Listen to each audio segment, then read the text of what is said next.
In a quiet corner of the world, far from the noise and rush of cities, there lay a small village surrounded by majestic mountains and dense, whispering forests. The sun rose slowly here, casting golden light over the dew-covered grass, and the wind carried the sweet scent of wildflowers. Life was simple, at least for most, but not for Elias. Elias was a 24-year-old man with a storm in his mind. On the outside, he looked calm, polite, respectful, quiet. But inside, his thoughts spun like a whirlwind. He carried the weight of memories he couldn't let go of, and fears of a future he couldn't control. Every day, Elias wrestled with his own mind. Why did I say that back then? What if I fail again tomorrow? What if I'm never enough? Even the gentle beauty of his village couldn't silence the noise in his head. He couldn't sleep properly. He struggled to smile. Even moments of joy felt like passing clouds, quickly swallowed by a sky of anxiety. His parents noticed. His friends tried to help, but nothing worked. One morning, while sitting under a tree near the edge of the village, Elias overheard two old men talking. "Have you heard about the sage who lives in the hills?" one said.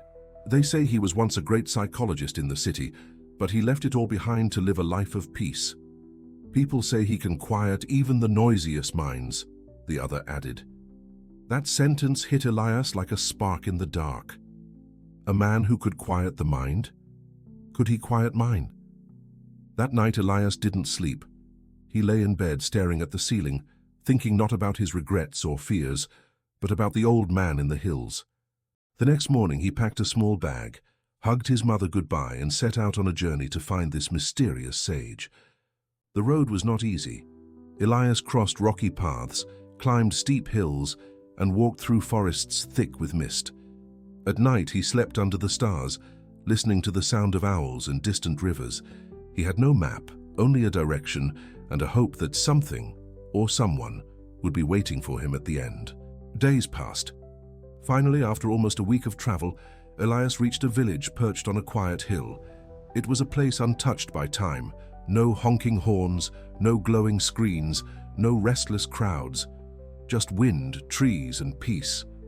And at the edge of this village, beneath a tall cedar tree, sat a small vine-covered house. On its porch, an old man sat cross-legged, eyes closed, as still as a stone, yet somehow full of life. Elias approached quietly. "Sir," he said, almost whispering, "they say you can help people find peace. My mind is like a storm. I can't stop thinking. I feel trapped in my own head. Please, can you help me?" The old man opened his eyes slowly. They were calm, deep, and kind. The kind of eyes that had seen pain, but also healing. "So," the old man said with a gentle smile, "you're searching for peace."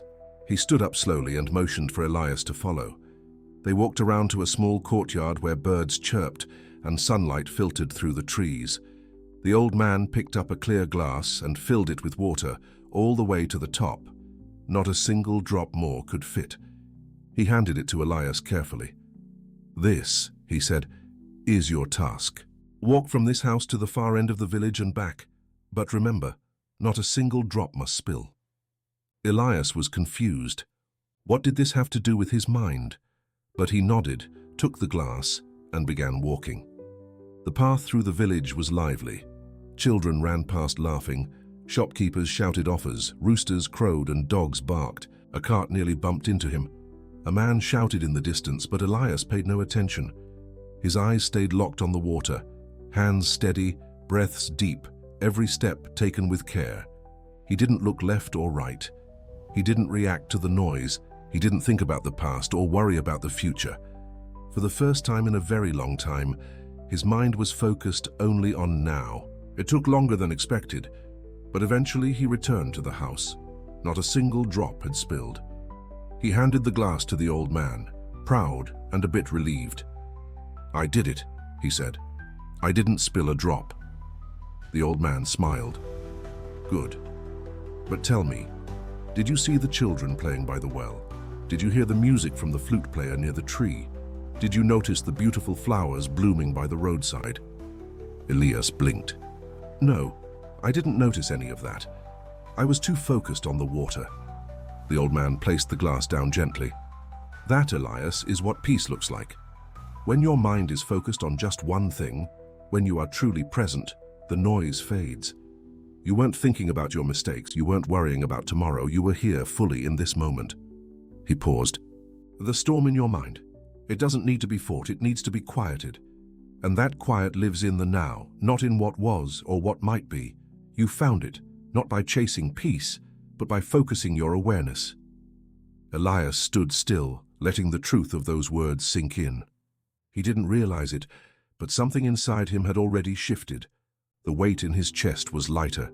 The noise in his mind had calmed. Peace, he realized, wasn't something to chase. It was something to return to. Something already within him, hidden under the noise. Elias stayed in the village for a few more days, learning from the old man. They didn't talk much, not about the past or even the future. Sometimes they just sat in silence, watching the clouds move across the sky. And somehow, those moments taught Elias more than any book ever had. When he finally left to return home, the path looked the same, but he did not. He no longer carried the storm with him. He carried stillness. He still had thoughts, but they no longer controlled him. He still remembered, but the memories no longer hurt. He still had dreams, but they no longer made him anxious, because now he had a secret. The mind becomes quiet when the heart lives in the present. And the lesson. Peace isn't hidden in some distant place.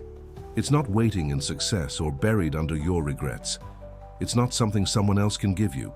It's a choice, a practice, a quiet presence in the now. You just have to stop spilling your energy everywhere and hold your awareness like that glass of water. Focus, breathe, be here. That's when peace finds you. If this story helped calm your thoughts or shift your perspective, share it with someone who might need it today. And remember, the moment you're in is enough. Don't chase peace. Live it.